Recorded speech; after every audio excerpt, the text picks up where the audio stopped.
Allora, rieccoci insieme, siamo sempre con Nicola Rossi, presidente Confesercenti Veneto Centrale. Le ho chiesto, ma Vicenza e Padova si equivalgono come situazione?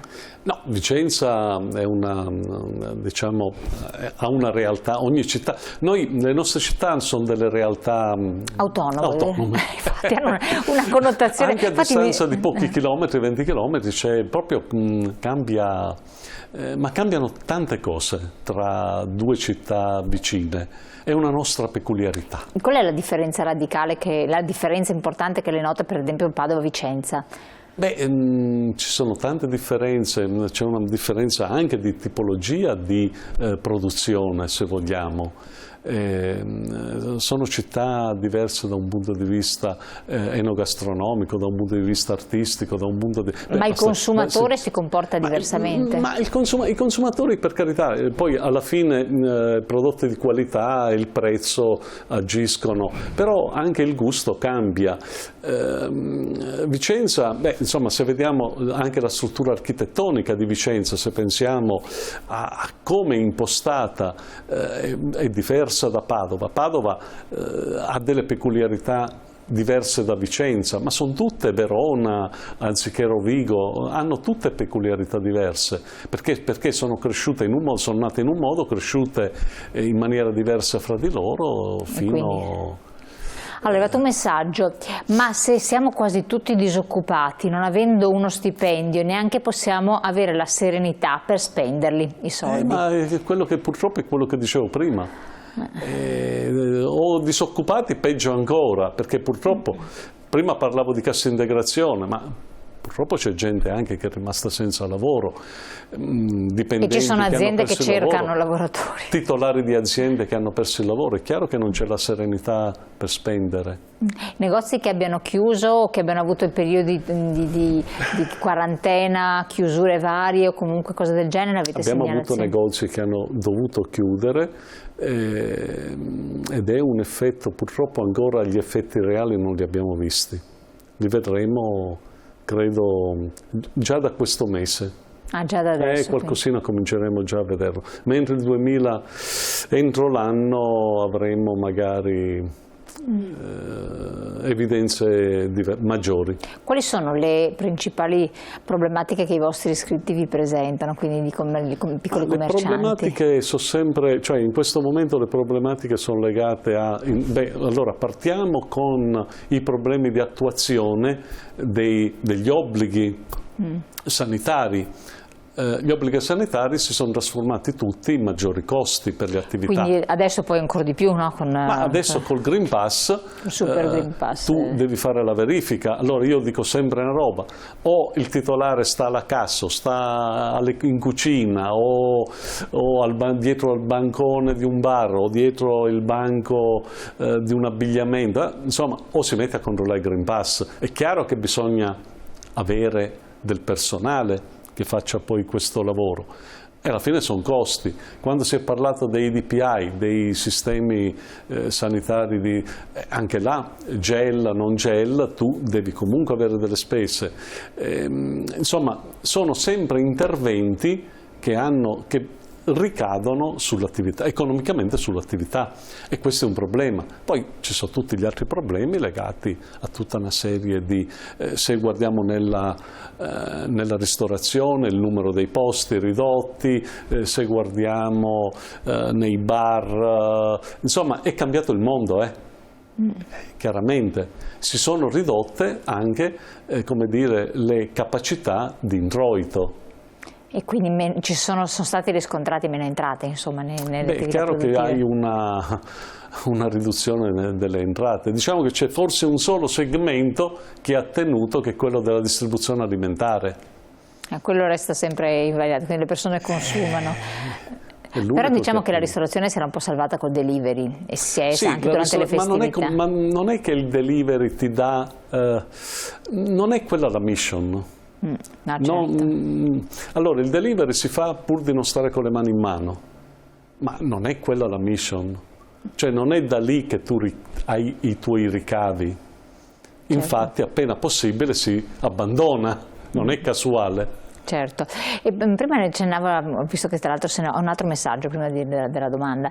Allora, sono stufo di tutti questi aumenti, gas, luce, bar, benzina e tanti altri, e il mio stipendio non aumenta mai, la contingenza non esiste e ogni anno perdo soldi. Sì, ma questo è verissimo. Questa è l'altra questione che effettivamente... E c'è l'altro problema, che in questo momento c'è stata un'impennata di tutti i costi delle materie prime, soprattutto delle materie energetiche.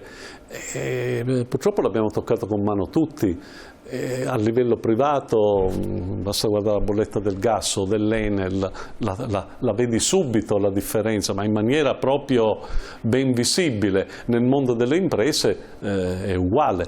Anche il trasporto delle merci, le stesse merci costano di più anche per una questione di trasporto. E la mia preoccupazione esatto, è che questi aumenti anche un domani, perché credo che la situazione si normalizzerà. Io penso alle materie prime, penso anche al settore delle automobili che non riescono a consegnare perché mancano componenti. Tutto si normalizzerà. Ma la mia grande preoccupazione è che si normalizzerà sì, ma i prezzi rimarranno alti. Questa è la vera preoccupazione. Il gas, per esempio, il gas in questo momento sui mercati internazionali, il costo energetico in generale sta scendendo, ma sta scendendo in maniera anche abbastanza, ma a livello di bolletta noi questo non lo stiamo apprezzando. È vero, dicono lo apprezzerai fra 6 mesi, però intanto... Non lo uso tra 6 mesi. Ecco, insomma, coronavirus, incremento dei prezzi, incremento dei costi energetici, incremento dei costi delle materie prime, concentrazione delle materie prime in alcune aree geografiche, cioè proprietà dei giacimenti, proprietà delle materie prime concentrate in alcune nazioni, il tutto è molto preoccupa per il futuro. Ecco, tutti questi rincari delle materie prime anche sui giornali si parlava del costo del caffè, no? Dell'aumento dei prezzi, però è un disincentivo sostanzialmente per molte persone. Ormai quando si è scoperto il fai da te domestico, tanti lo utilizzano, anche il caffè stesso ormai ha raggiunto livelli qualitativi eccezionali anche tra le pareti di casa, che è uno sfizio quello al bar, mentre prima si sentiva come esigenza.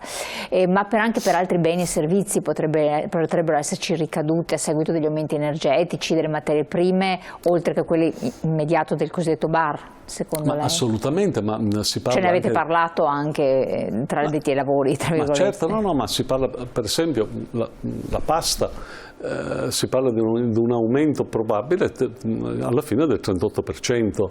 Il 38% la pasta è tantissimo. Della pasta, quindi parliamo di qualcosa che è italiano come fabbisogno, cioè, è molto preoccupante e poi gli stipendi non riescono a crescere.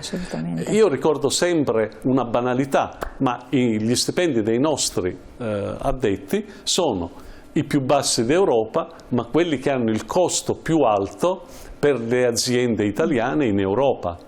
Cioè è assurdo avere il costo azienda più alta, però quello che percepisce il dipendente è il più basso. C'è qualcosa che evidentemente non va. E abbiamo problemi con l'INPS, abbiamo problemi di pensioni, abbiamo problemi, ogni tanto si sente sempre dire ma chissà se prenderò la pensione. È un luogo comune di dire, però nasconde una certa preoccupazione reale, magari. Infatti, quindi il fatto anche di non avere questo potere d'acquisto rilevante va a pesare in ogni caso assolutamente. La domanda che volevo fare prima era quella relativa alle fiere, no? Visto che lei si occupa anche di fiere.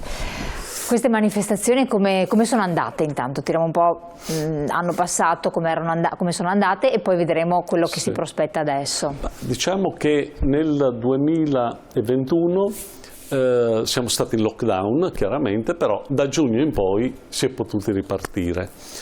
E naturalmente non riparti a luglio, perché a luglio non è possibile fare fiere, perché purtroppo le fiere hanno un loro periodo di attività. Una stagionalità. Una stagionalità. Comunque è stato un buon autunno. Il pubblico ha risposto molto bene.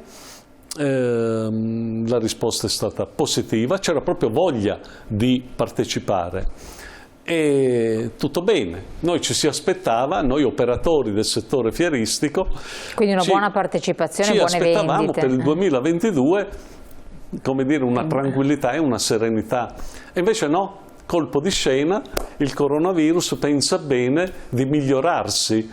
E si migliora con la Omicron, giustamente, grande capacità di contagio, grande capacità di diffondersi, 150, cioè numero di casi che non avevamo mai visto prima, 150, 180, 200, 210, parliamo dell'Italia perché altre nazioni l'avevano già toccati livelli del genere, con numeri del genere. Chi ha l'umore di andare in fiera? Ma è un discorso di umore o un discorso di legislazione che non consente? Cioè, cosa prevede la legge? Assolutamente, la legislazione col Super Green Pass ti consente di tenere aperto.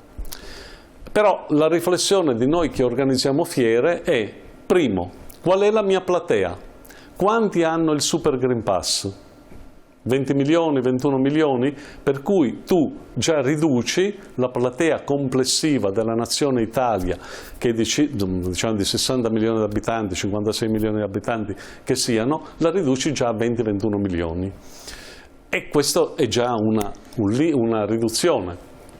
A questo ci aggiungi le legittime preoccupazioni di chi poi deve andare a vedere l'evento.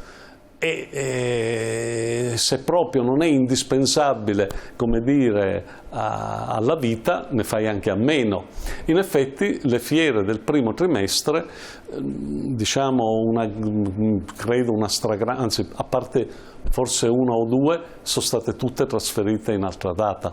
C'è stato quindi uno spostamento? C'è stato uno spostamento perché chiaramente la nostra preoccupazione è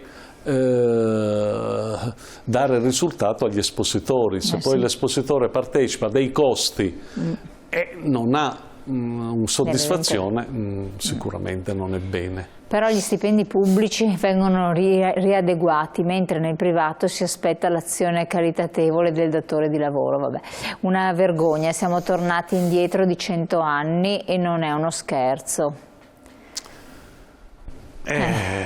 Questo si ritorna, come diceva Checco Zalone, al posto fisso, il posto statale.